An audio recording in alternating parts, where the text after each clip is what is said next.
le grand journal de l'écho. Edwige Chevrillon. On refait l'écho avec Dominique Carlac, vice-présidente porte-parole du MEDEF. Bonsoir Dominique. Bonsoir. Merci d'être avec nous. Face à vous, ou avec vous, contre vous, Cyril Chabagnier, président de la CFTC. Bonsoir Cyril Chabagnier. Bonsoir. Bonsoir. Beaucoup de questions à vous poser. Il y a le chômage, quand même, les bons chiffres du chômage. Est-ce que c'est un bilan qu'on peut mettre au crédit d'Elisabeth Borne ou pas? Il y a un petit focus sur le chômage des jeunes.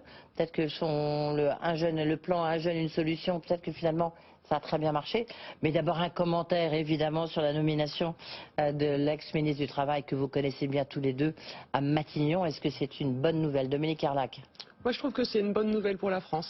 C'est une bonne nouvelle et c'est un bon signal. Et puis, c'est une femme qui, dans les femmes européennes, accède à l'exécutif. Donc, je trouve que c'est plutôt une bonne nouvelle.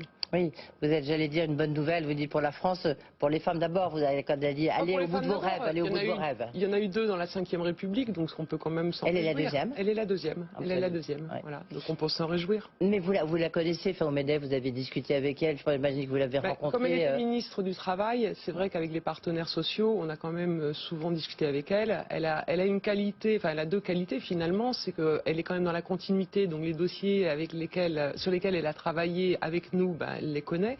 Et la deuxième qualité, c'est qu'elle connaît parfaitement et techniquement parfaitement bien ses dossiers. Oui. Cyril Chabagnier, du côté des syndicats, je recevais hier Yves Verrier et François Omril. Vous aujourd'hui, je sais pas, vous la trouvez comment? Vous avez discuté avec elle? Est-ce que c'est d'abord, plutôt soulagé d'avoir quelqu'un que vous connaissez à Matignon?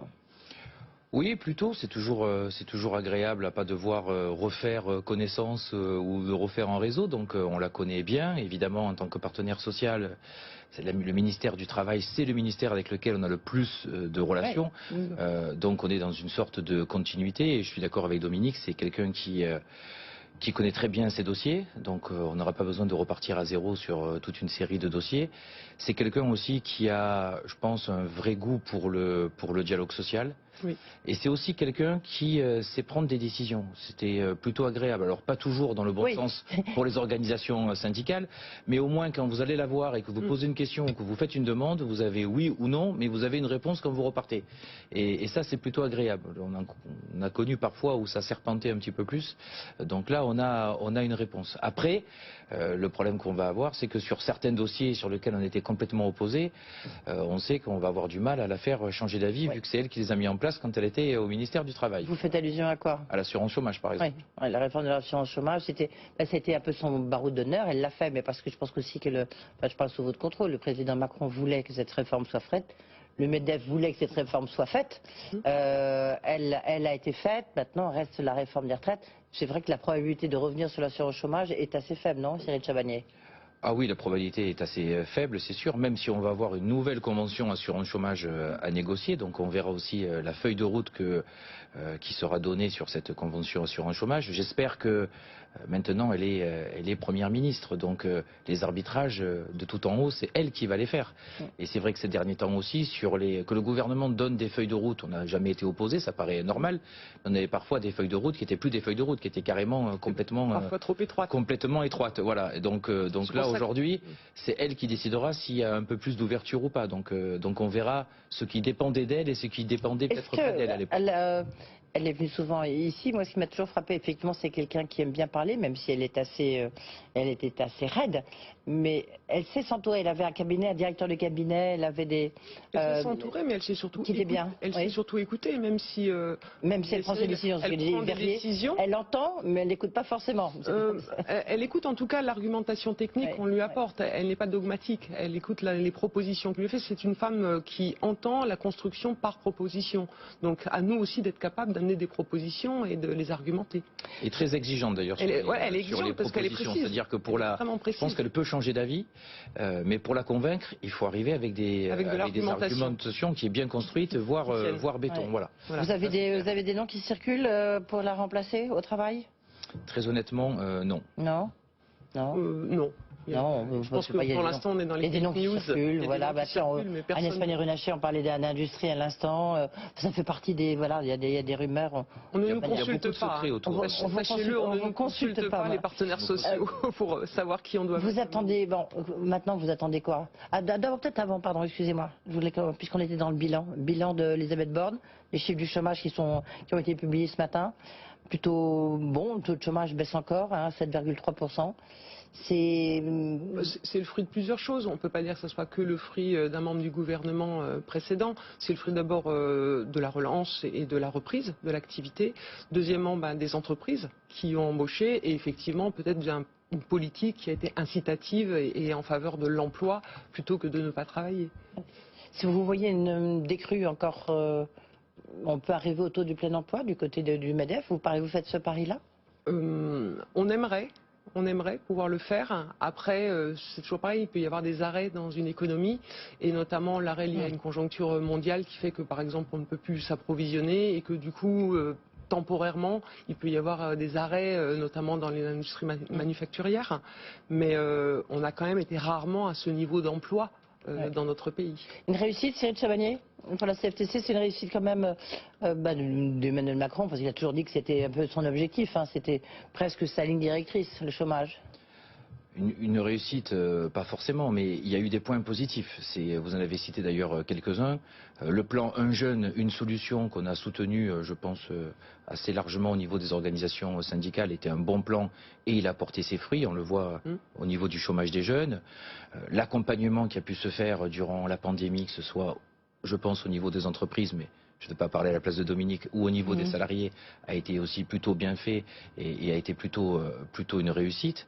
Les chiffres du chômage, c'est vrai, sont plutôt bons, mais sont dus à toute une série d'événements conjoncturels et structurels, comme on pu le dire Dominique. Voilà. Après, il n'y a pas eu que des réussites dans les réformes. La proposition sur les retraites, c'est quelque chose qui ne nous convenait pas. La proposition on y arrive, sur l'assurance chômage, ça ne nous convenait pas. Oui, mais la réforme de l'assurance chômage, vous me direz, elle n'est pas encore entrée en vigueur. Parce que j'étais venu chez vous pour nous expliquer d'ailleurs à l'époque que les chiffres commençaient à devenir d'ailleurs très très bons bien avant la réforme de l'assurance chômage. Donc on se rendait compte en fait, et d'ailleurs je vous rappelle qu'au mois de septembre le gouvernement justifiait des bons chiffres du chômage pour pouvoir faire passer justement la réforme de l'assurance. Bien sûr, c'est l'argument. Donc c'était l'argument, mais ceci dit, c'est pas la réforme de l'assurance chômage qui a donné les bons résultats. La réforme, elle vient à peine de porter ses premiers fruits. Donc ça veut dire qu'on pouvait baisser le chômage, y compris avec l'ancienne réforme. Alors on dit changement de méthode. En tous les cas, c'est ce qu'a dit le président de la République. On ne voit pas encore très bien, mais peut-être que ça va venir. Changer de méthode, très bien. Sur la réforme des retraites, je vais vous demander à chacun, c'est quoi la bonne méthode? Parce qu'on est bien d'accord que la première version a été quand même un peu abscon. La deuxième version, telle qu'il a définie en tant que candidat à l'élection présidentielle, elle paraît déjà un peu plus simple. Du reste, elle me fait beaucoup penser à celle que vous défendez au MEDEF avec 3 régimes. Mais la méthode, pour vous, la bonne méthode, Dominique Carlac, ça serait quoi? C'est de ne pas partir sur une lettre de cadrage trop serrée. Donc c'est vraiment le dialogue et le dialogue avec les partenaires sociaux, parce qu'on est quand même des gens de terrain et tous les jours on voit ce qu'il faut faire. Nous, ce qu'il faudra qu'on fasse, nous, côté entreprise, je vais parler de la réforme ensuite, côté entreprise, nous, il va falloir qu'on travaille sur l'emploi des seniors. On vient de parler du chômage. Oui, il y a quand même un angle mort dans le chômage. On peut quand même se réjouir qu'il y ait un taux de chômage très bas en ce moment et un taux d'emploi très haut, sauf qu'en embuscade, on a l'emploi des seniors. Et ça, c'est quelque chose sur lequel nous, il va falloir qu'on fasse, les partenaires sociaux et en particulier les organisations patronales, des propositions sur l'emploi des seniors. Maintenant, sur la réforme des retraites, oui, on avait proposé des choses. On avait proposé des choses qui étaient d'abord la progressivité. Ne pas avoir de rupture du jour au lendemain, travailler, s'inscrire dans le temps. La simplification également, avoir 3 régimes, que ce soit parfaitement clair. Le régime des indépendants, les régimes des salariés privés, le régime des fonctionnaires. Et qu'on soit vraiment dans la progressivité et la méthode avec le gouvernement, qu'on soit dans le dialogue et le vrai dialogue et non pas une lettre de cadrage trop fermée, sans quoi tout le monde lève la ligne rouge tout de suite. Et vous voulez discuter avec le ministre du Travail ou avec la Première ministre, parce que justement vous la connaissez? Les deux, monseigneur. Je pense qu'il va falloir respecter quand même les règles du jeu. Je pense que, comme disait tout à l'heure monsieur, on va arbitrer in fine au niveau du Premier ministre, mais on aura quand même un dialogue avec le ministre concerné. Du côté des syndicats, on sait que c'est quand même beaucoup plus tendu sur cette réforme des rentrées. Vous avez été 5 à signer une lettre pour protester contre cette réforme des retraites, avec Laurent Berger en tête de file. Comment faire pour qu'on ne tombe pas dans une impasse? Ben, la première des choses, c'est on se rend compte qu'il n'y a pas d'urgence dans cette réforme des retraites. Les derniers rapports du corps montrent que financièrement, le régime il n'est pas si mal en point. D'ailleurs, on a eu quelques évolutions, puisque maintenant le gouvernement ne nous dit plus qu'il faut faire cette réforme pour sauvegarder le régime. Il nous dit qu'il faut financer la dépendance. Donc, ce qui montrait bien démontrer qu'on doit faire des réformes, en tous les cas, pour continuer à avoir des taux d'intérêt qui ne sont pas si élevés. Donc, ça montre bien que le régime n'était pas si en difficulté que ça. Après, Dominique l'a dit, il y a une chose qui est très très importante, c'est comme il n'y a pas d'urgence, c'est de prendre le temps d'une véritable concertation et d'un véritable dialogue social. Et ça sera important avec une feuille de cadrage justement qui n'est pas trop stricte. Et puis la chose importante, c'est on fait pourquoi cette réforme des retraites. Nous, à la CFTC, on n'a jamais été contre une réforme des retraites. On est d'ailleurs toujours d'accord pour pouvoir la mettre sur la table.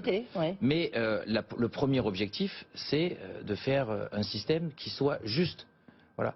Aujourd'hui, on a un système des retraites qui n'est pas juste. Donc, on parle d'un système juste, on parle, et je suis d'accord, de certains sujets qu'il faut mettre sur la table. L'emploi des seniors en est un.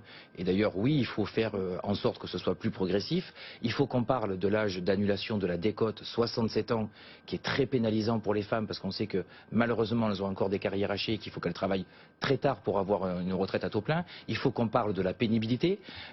Et le moment et le critère de l'âge, c'est la résultante, ça vient à la fin.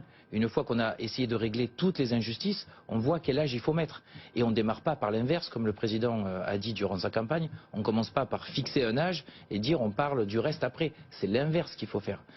Et ça nous paraît très très important. Vous parler en nombre d'annuités peut-être. La méthode, vous voulez discuter qu'avec Elisabeth Borne ou vous acceptez de discuter avec la ministre du Travail ou le ministre du Travail?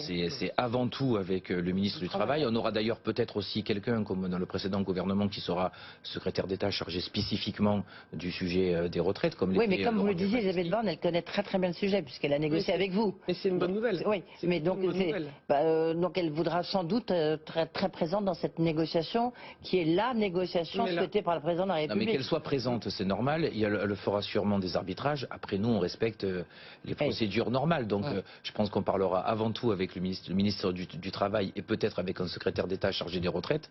Et il y aura l'étape supérieure qui sera à Matignon. Dominique Carlac même avis là pour le coup, c'est que je pense qu'elle sera en arbitrage, la Première ministre, et qu'elle connaît tellement bien le dossier qu'elle pourra arbitrer vite, et que du coup charge à nous de travailler avec le prochain ministre du Travail ou le secrétaire d'État aux retraites. Si c'est elle qui arbitre. Juste un point déjà, vous avez vu les déclarations très fortes de Jean-Luc Mélenchon vis-à-vis d'Elisabeth Borne. Bon, je ne dis pas les mots un peu excessifs. Il dit mais l'urgence sociale n'est pas entendue avec Elisabeth Borne. Vous, le syndicaliste, Cyril Chabagnier, vous êtes d'accord avec ça ou pas?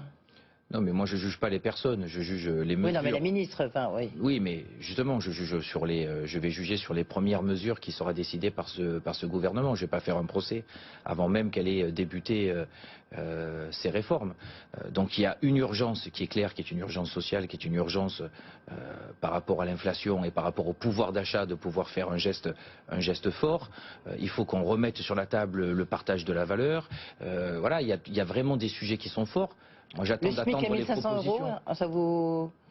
Mais c'est pas... Ça fait partie de vos revendications à la CFTC? Finalement, c'est comme l'âge, c'est pas un objectif en soi.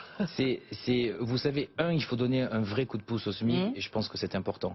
Deux, il y a une étude récente qui est sortie, qui n'a pas été d'ailleurs très contestée, qui montrait que le salaire décent, hors Paris d'ailleurs, pour pas prendre en compte cet événement parisien qui est un peu spécifique, le salaire pour vivre décemment, pour une personne seule, pour une famille, c'est 1 450 €. Donc au bout d'un moment, je pense qu'en tant que syndicaliste, on doit quand même défendre l'idée que les personnes puissent avoir un salaire décent. Donc il va falloir se rapprocher de ce chiffre-là. Après, ça se fera sûrement par étapes, voilà, moi je ne suis pas forcément... On n'est pas très loin avec la prime Macron, on n'est pas très loin. La prime d'activité, pardon. Avec la prime d'activité, mais qui ne touche pas forcément tout le monde. Et en plus, il y a encore un petit coup de pouce à faire. Donc il faut un coup de pouce au SMIC.